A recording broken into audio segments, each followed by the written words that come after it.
Go 7,000 miles southeast from Brooklyn, and you are about one-third around the globe. But in northern Kenya's Turkana region, it seems more like the end of the world. This rocky, parched corner of Kenya, once lush with grass and trees, teemed with elephants, lions, and other wildlife just a few generations ago. But shifting climate brought severe drought. The once dependable rainy season is no more. What rains do come are sporadic, flash flooding, and unpredictable. Sometimes there's a year between rains, and the water rushes away and disappears. Our primary focus of the Friends of Turkana is to be friends to the Turkana. I mean, that's simply that. And a friendship is about a relationship.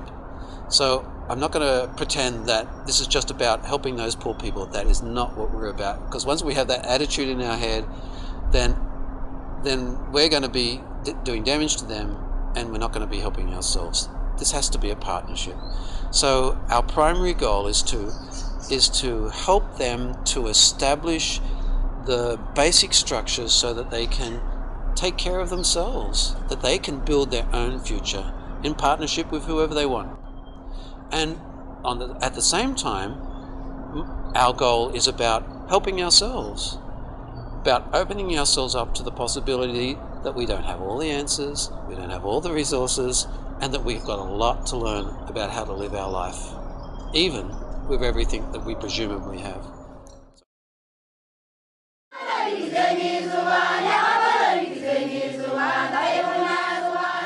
Western culture, when someone asks you who you are, you say, "I am Mark Lane." And we immediately go to, "I am an individual." Among the Turkana, they see themselves more as attached to the community.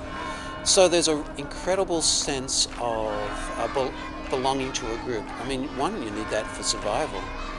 But I think that's something we could learn. They don't see themselves as an individual, and whatever I get is mine to keep to myself.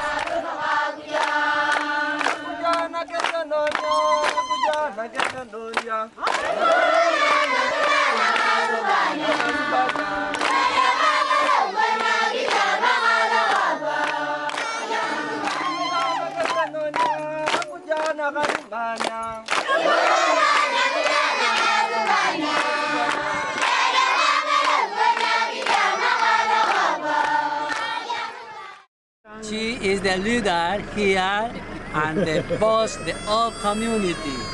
All people that is attentive to her and obedient to her. Wow. She is the special rank for us. Mm-hmm. She is Mama Sabina. Mama Sabina. Mama Sabina. A la cara, Mama. Karibu. Karibu. Ana Furaha. Ana Garbicha. Garbicha.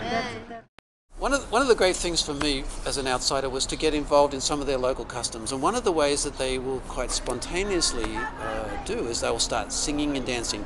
For example, if you come into their village, sometimes a group of women will come out and they'll be dancing up and down and they'll be singing joyfully a song of welcome to you, and they can be incredibly beautiful, joyful, intelligent, imaginative people.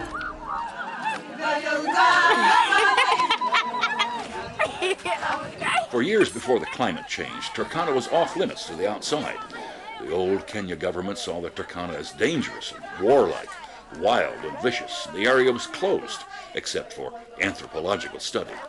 But the Turkana are actually very friendly, warm and welcoming, and staunchly proud as well.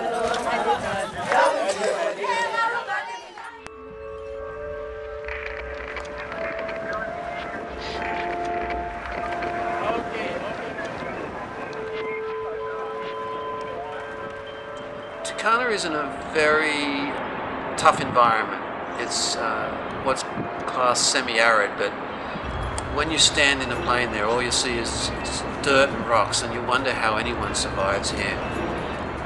And you wonder how any of their herds of goat or camels or whatever survive, but they do.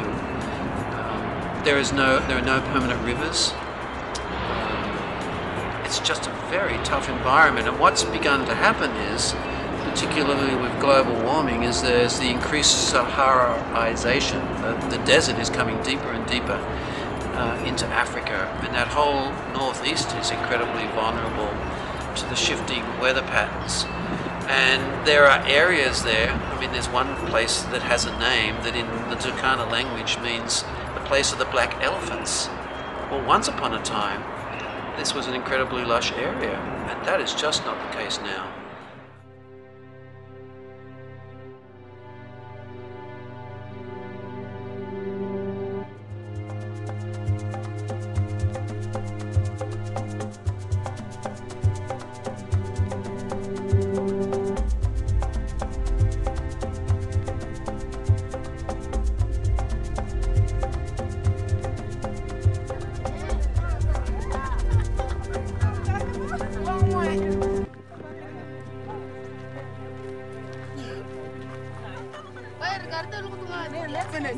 The breeze goes through.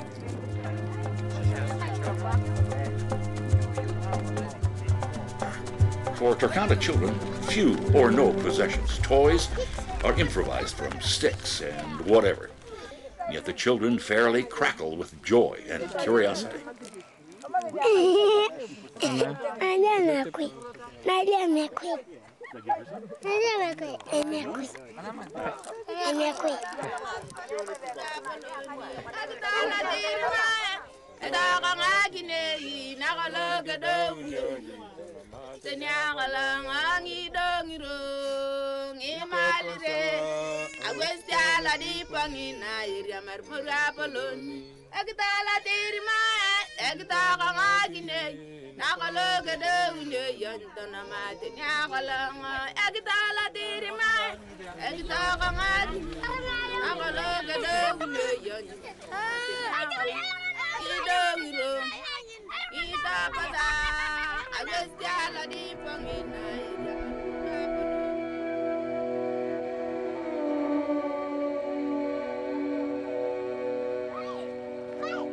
Mamas are hired to cook a meal for the school children.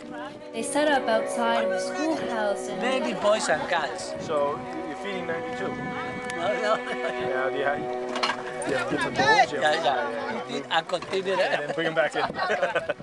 They make for the children a meal of, looks like a stew of grains and beans, a little bit of corn, and each child is given a hot meal every day, which is so important to the nourishment.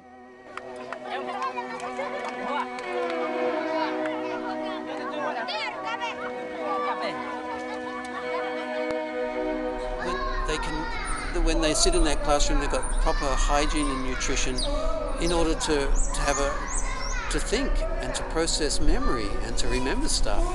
I mean, that's a fact that we know even from here, that a child needs good nutrition in order to learn. So we can sit them down in a classroom, but if they don't have proper nutrition, it's pretty much a waste of the time.